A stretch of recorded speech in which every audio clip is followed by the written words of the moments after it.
தேசிய நெடுஞ்சாலை பயணம் அது. அதிலே பயணித்துக் கொண்டிருந்தது கார் ஒன்று. அந்த காரை ஓட்டிக் கொண்டிருந்தார் ஒருவர். தன் மனைவி, தன்னுடைய காது கேளாத வயதான அம்மாவோடு தான் பயணித்துக் கொண்டிருந்தார் அவர்.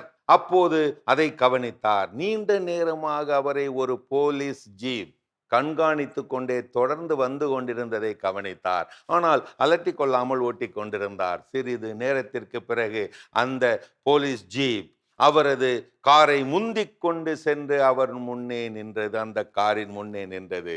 இறங்கி வந்த டிராபிக் போலீஸ் அவரிடம், குட் ஈவினிங் சார் என்று சொல்ல, அவரும் குட் ஈவினிங், ஏதாவது பிரச்சனையா என்று கேட்க, டிராபிக் இன்ஸ்பெக்டர், நாங்கள் உங்கள் காரை அரை மணி நேரமாக கவனித்து வருகிறோம். நீங்கள் போக்குவரத்து விதிகளை மீறாமல், ஸ்பீட் லிமிட்டை 1 மைல் கூட அதிகரிக்காமல், சக டிரைவர்களை மதித்து, சிக்னல் போட வேண்டிய இடங்களில் சிக்னல் போட்டு பொறுப்போடு காரை ஓட்டிய விதத்தை பார்த்து நாங்கள் பாராட்டுகிறோம். அதனால் சாலை பாதுகாப்பு வாரத்தை முன்னிட்டு உங்களை சிறந்த டிரைவராக தேர்வு செய்து 10,000 ரூபாய்க்கான இந்த செக்கை அன்பளிப்பாக கொடுக்கிறோம், பெற்றுக்கொள்ளுங்கள். வாங்கி கொண்ட அவர் சந்தோஷமான பெருமூச்சு விட்டபடியே சொன்னாராம், அப்பாடா, இந்த பணத்தை வைத்து எப்படியாவது டிரைவிங் லைசன்ஸ் அடுத்த வாரமே எடுத்து விட வேண்டும் அப்படின்னு சொல்ல, இந்த டிராபிக் இன்ஸ்பெக்டர் அவரை ஒரு மாதிரியாக பார்க்க, உடனே அவரின் மனைவி உஷாராகி, சாரி சார், நீங்க ஒன்றும் தப்பா நினைக்காதீங்க, அவர் குடிச்சா இப்படித்தான் உளருவாரு, நீங்க கண்டுக்காதீங்க.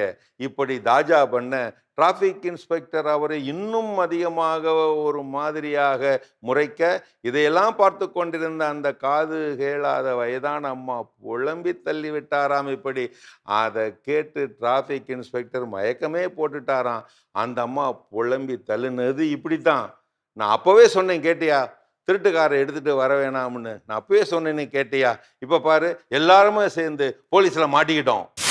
சாலை விதிகள் அவை உன்னை தாமதப்படுத்துவதற்காக உருவாக்கப்பட்டவை அல்ல, ஒவ்வொருவரின் உயிரையும் பாதுகாப்பதற்காக வடிவமைக்கப்பட்டவை.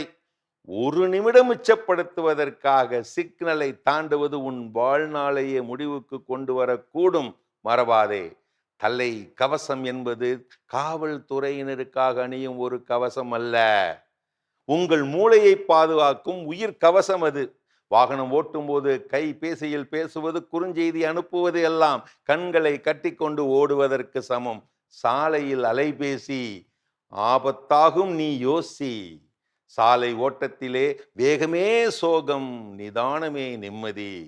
எச்சரிக்கை நண்பா, நெடுஞ்சாலை பயண பாதையில் அலைபேசி அழைத்தால் எடுக்காதே, அழைப்பது யமனாக கூட இருக்கலாம்.